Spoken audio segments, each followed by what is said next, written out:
Confluent avec Catherine Egault et Mathieu Lavigne.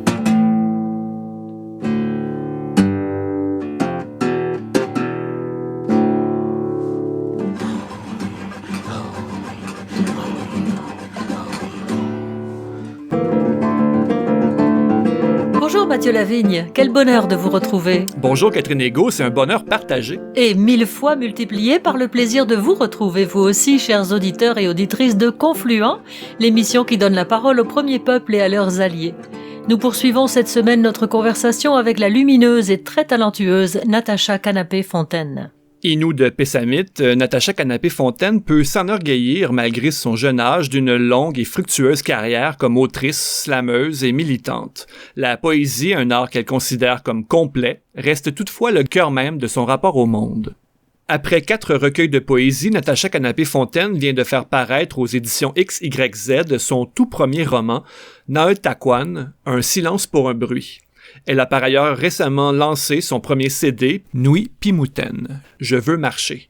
Puisant au slam, dont Natacha Canapé-Fontaine constitue l'une des voix incontournables depuis plusieurs années, cet album nous fait découvrir ou redécouvrir ses préoccupations artistiques, sociales et politiques, ainsi que ses superbes textes dans une nouvelle incarnation, plus sereine et musicalisée. Natacha Canapé-Fontaine nous offre ici une entrevue lucide sur le monde, sa beauté, mais aussi ses injustices. Dans ce deuxième épisode, elle évoque plus particulièrement son parcours scénique, la musique et son engagement politique.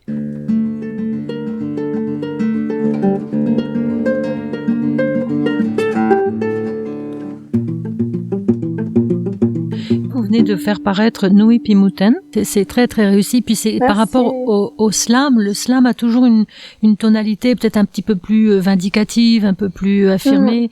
Là vous revenez sur des thèmes que vous abordiez dans vos slams, notamment la crise d'Oka, dont vous dites vous-même que c'est un peu une obsession chez vous, mais d'une manière qui donne une toute autre dimension, une toute autre couleur à ces préoccupations-là. Vous redites dans L'âme de Tannage, je ne resterai pas une crise d'Oka enfermée dans un livre d'histoire de toute façon. C'était des choses que vous aviez déjà dites, même aussi dans un court-métrage. Mais dans ce disque-là, ça prend une dimension introspective beaucoup plus grande. En plus, ce texte-là, ça fait 10 ans que je l'ai écrit. Oui. C'est le deuxième texte que j'ai écrit, en fait, en slam de toute ma vie. Puis c'est avec lui que j'ai beaucoup voyagé, entre autres, avec les autres quelques textes que j'avais.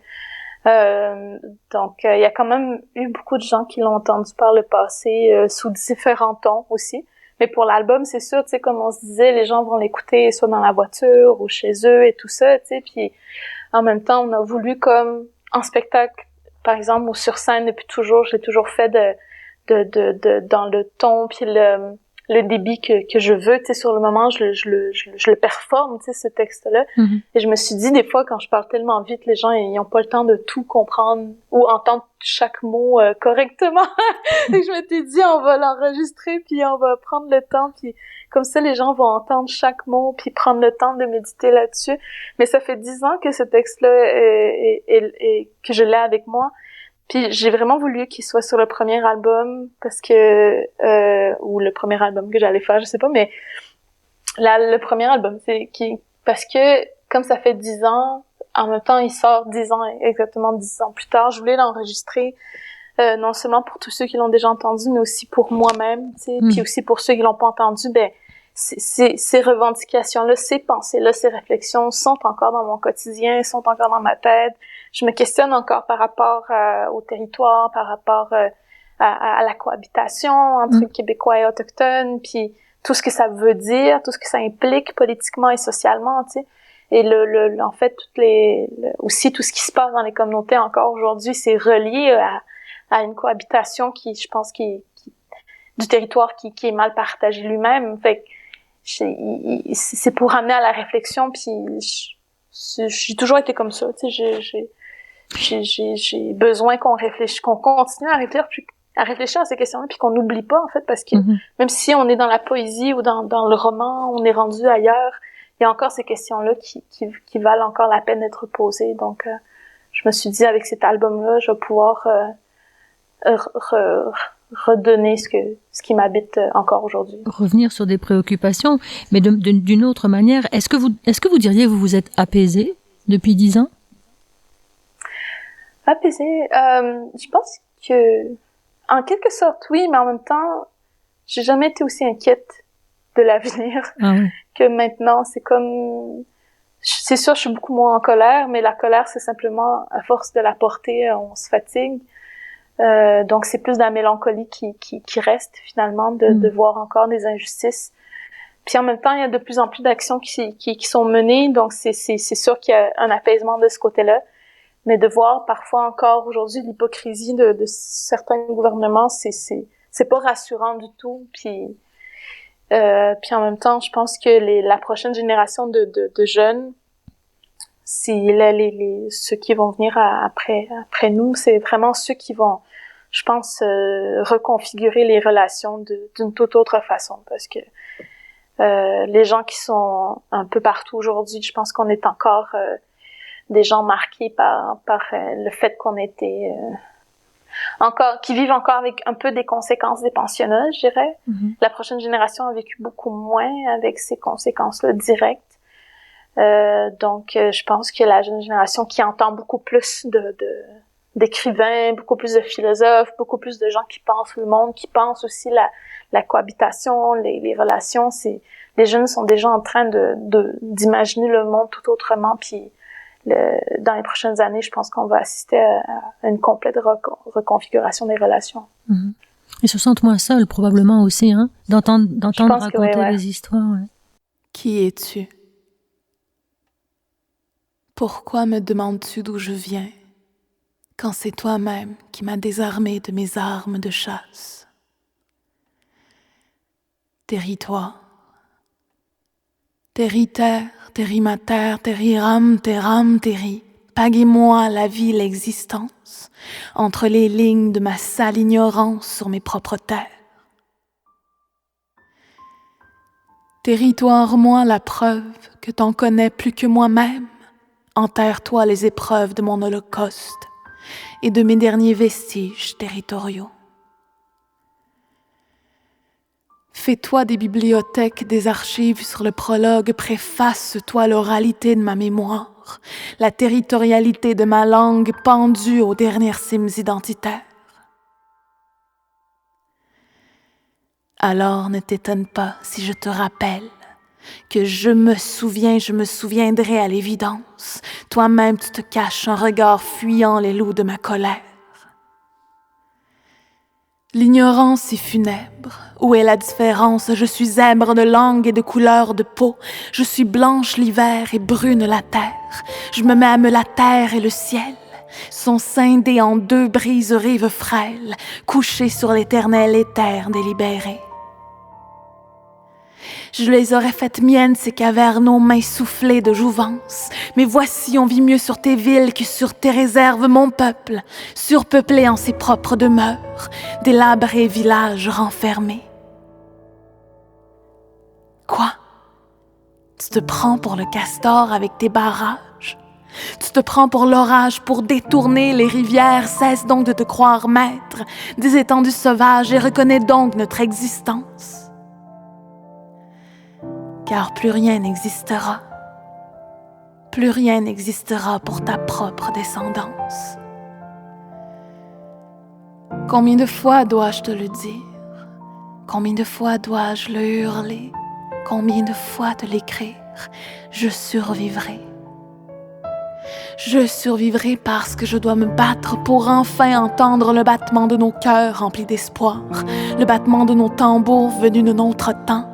Ne regardons plus en arrière, mais regardons en avant cependant. Je me dois dénoncer les grattoirs à peau qui liment la résistance de mes frères. Au nord de ma famine, mes barricades se feront revendication. Je ne suis pas une peau à vendre, une nation à suspendre sur le mur d'un salon, je te le dis tout de suite. Je ne resterai pas une crise d'Oka, enfermée dans un livre d'histoire de toute façon. Et quand on nous regardera, on regardera un peuple uni et debout, fort de la force du tonnerre. Mes chants de paix seront la sève de ma survivance fière. Et quand on nous regardera, on regardera un peuple uni et debout devant le feu sacré de l'aurore. Je ne resterai pas une crise d'Oka, enfermée dans un livre d'histoire de toute façon. Et si tu dors, c'est parce que mes chants de paix auront été tes berceuses et la sève de ma survivance fière.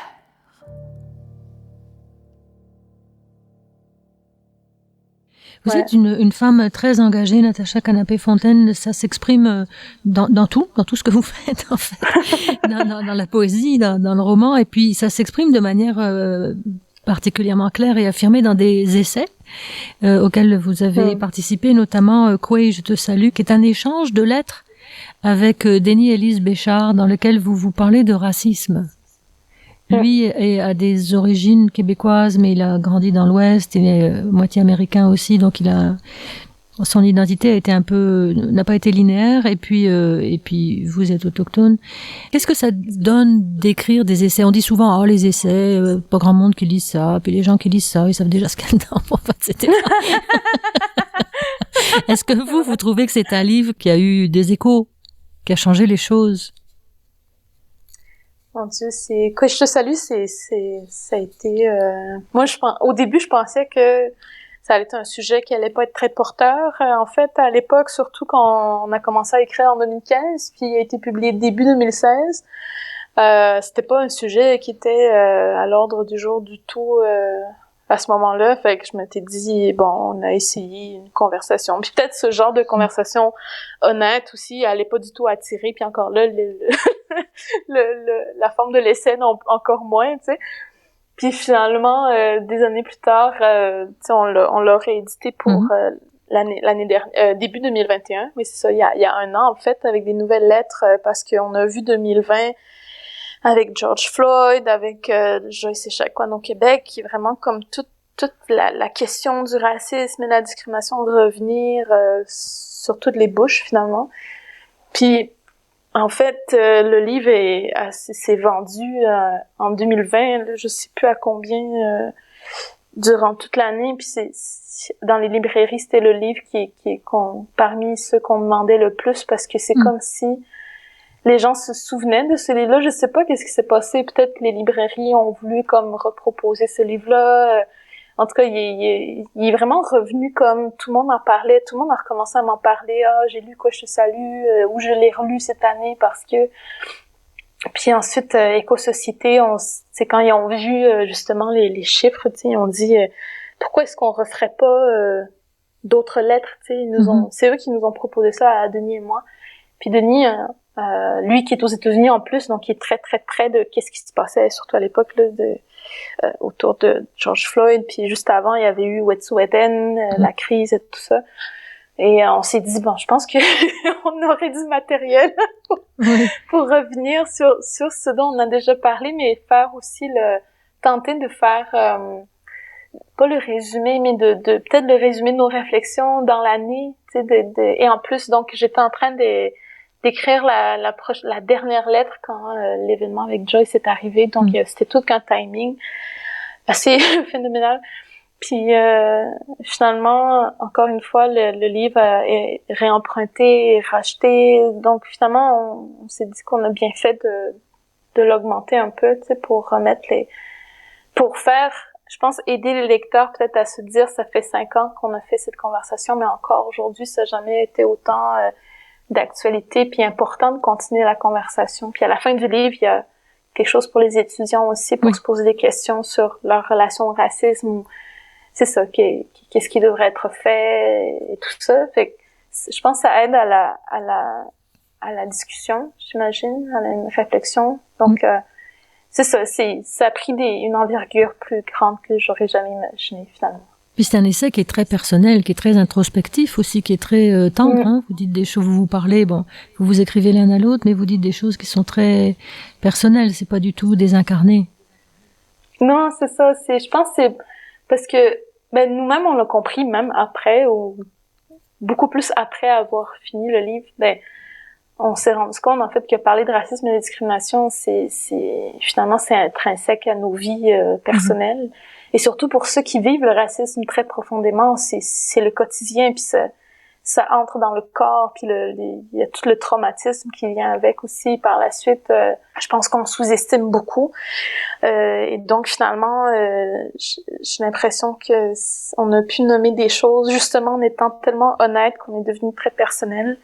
Puis finalement, comme ce sujet est aussi très personnel, plus personnel qu'on aurait pu l'imaginer, mais on s'est ouvert sur des choses qui, je pense, ont été importantes. Puis en même temps, pour les gens qui ont besoin de sentir que c'est pas juste un essai sur le racisme avec tous les concepts et toutes les explications sociologiques, rationnelles, tout ce qu'on pourrait mettre de mots là-dessus, alors qu'en vérité, le racisme est vécu de façon très individuelle très et très profondément dans le corps. Ouais. Vous dites dans « Quoi je te salue », en vous adressant à Denis-Élise Béchard, « Denis, j'avais envie de te parler de ma fatigue, de ce manque de courage parfois. J'essaie de prendre soin de ma sensibilité et de filtrer ce qui entre dans ma vie. Comment faites-vous, justement, pour que la vie reste vivable en étant très sensible à toutes les injustices, aux choses qui se passent et qui sont difficiles, qui sont inacceptables? Comment est-ce que vous arrivez à trouver cet équilibre-là? Je pense que surtout avant la pandémie, là, puis surtout là, je te parle du Groenland, là, mais ouais, c'est ça. Vous êtes au Groenland en ce moment, Anouk. C'est tout à fait extraordinaire.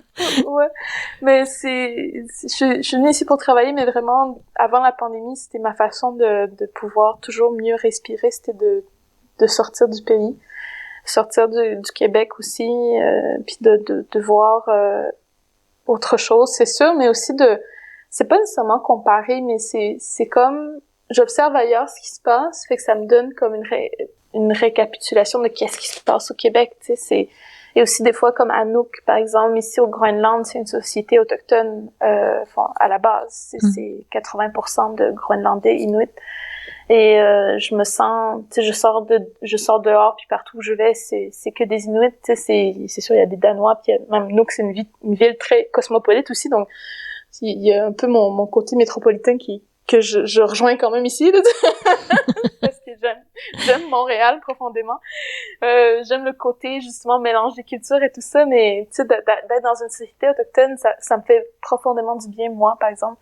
Mais juste être ailleurs, ça me permet d'être moins préoccupée. Fait que la meilleure solution que j'ai trouvée ces dernières années, c'était vraiment de pouvoir comme toujours mieux revenir en sortant, tu sais, puis de respirer, de me reposer dans d'autres endroits, puis en revenant, parce que quand je suis au Québec, je suis toujours très préoccupée par tout ce qui se passe. C'est vraiment difficile encore aujourd'hui de faire la part des choses. Puis c'est sûr, bon, après j'ai réussi à c'est sûr une des clés fondamentales, c'est d'être moins sur les réseaux sociaux, là, tu sais, c'est ça, avec le temps je l'ai appris aussi.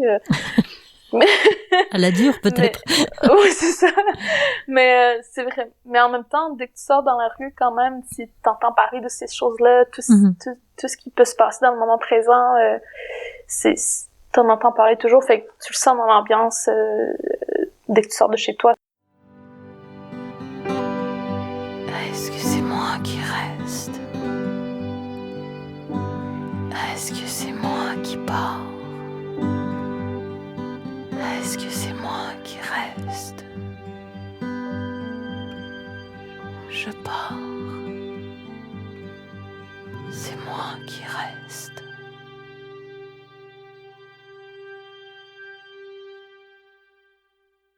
Si je sors de là complètement, mais ça fait du bien, puis quand je reviens, mais je reviens en plus grande forme, puis toujours prête pour la prochaine lutte.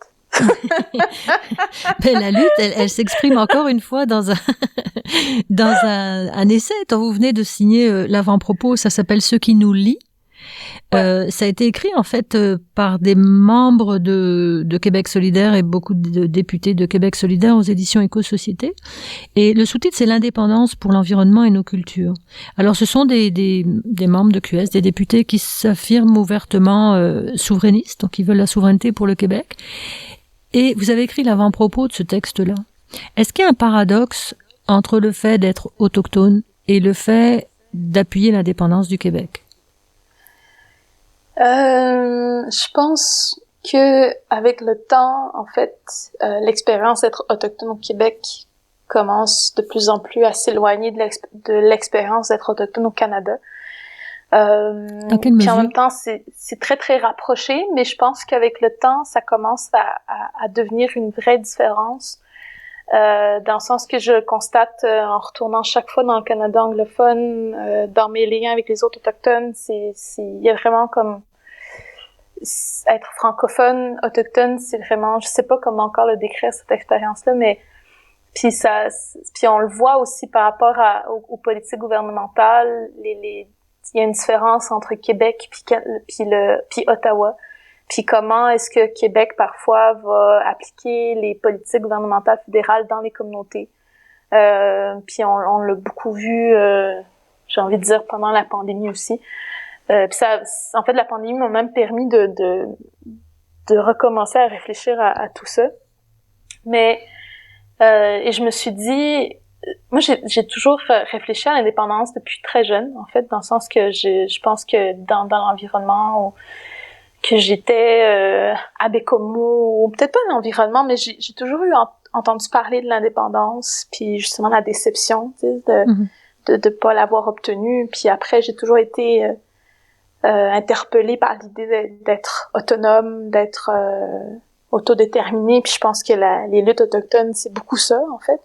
Puis en même temps, la difficulté pour les Autochtones au Canada, c'est du fait qu'on soit tellement étendu partout au pays, et qu'on soit tellement de nombreuses nations, que c'est très dur de tenter d'aller chercher une certaine autonomie pour toutes les nations autochtones dans un pays qui maintient vraiment un statu quo, qui maintient aussi une certaine oppression vers les communautés.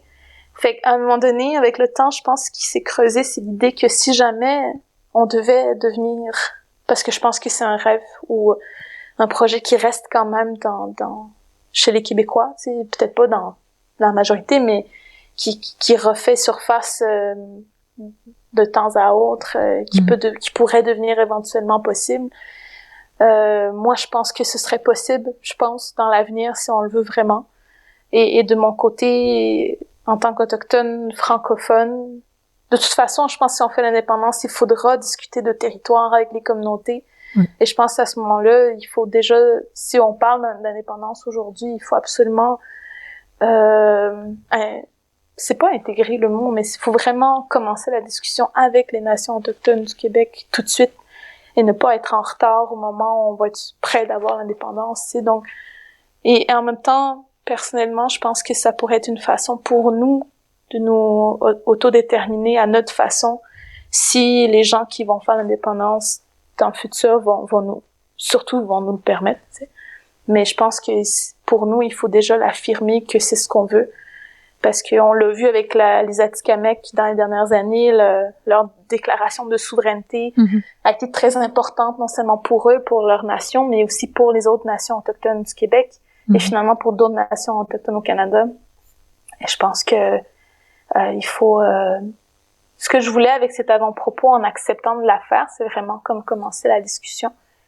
Et en me disant, je pense que c'est possible, puis... faut juste que quelqu'un dise que c'est plus possible qu'on le pense, puis j'ai voulu être parmi ces personnes-là.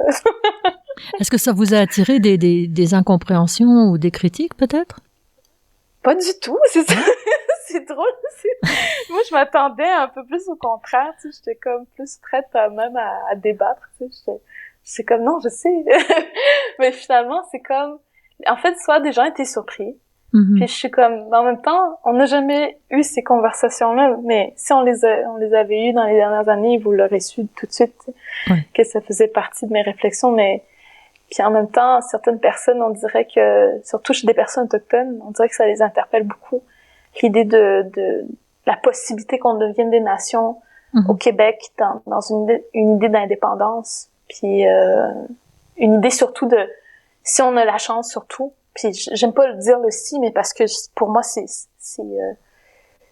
plus qu'une possibilité, c'est une nécessité que si l'indépendance arrive, c'est qu'on soit autonome nous-mêmes, puis qu'on soit déjà autodéterminé dans notre parole, puis dans nos nations, mais c'est vraiment comme il y a la possibilité pour nous de sortir la loi sur les Indiens et de complètement refaire notre propre façon d'être au monde au Québec.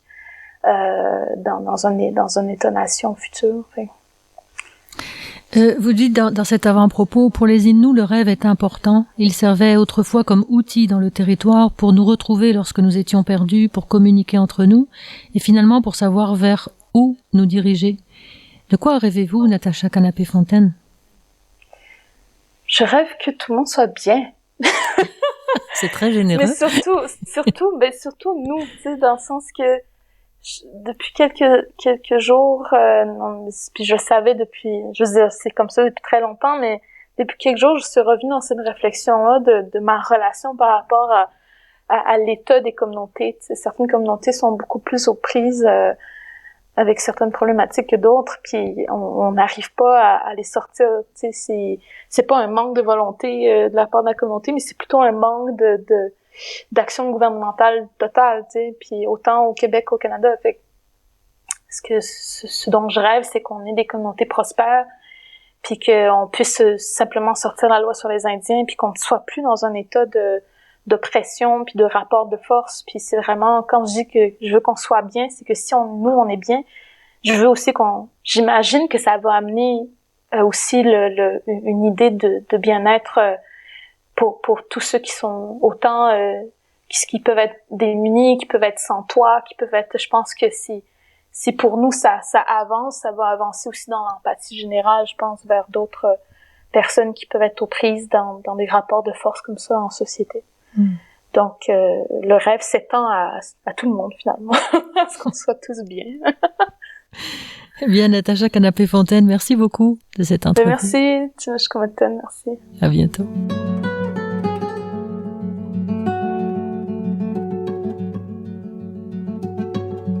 Aujourd'hui, Catherine Egault recevait au micro de Confluent Natacha Canapé-Fontaine, poète, romancière, comédienne et chanteuse Innu, depuis Nuuk, la capitale groenlandaise. Merci à Natacha Canapé-Fontaine de sa grande générosité dans ses réponses et merci à Pierre Degagné à la régie.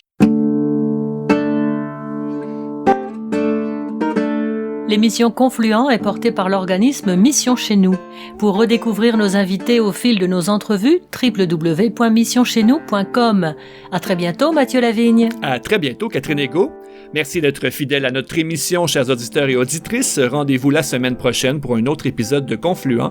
Restez d'ici là à l'écoute de Radio VM et de Radio Galilée.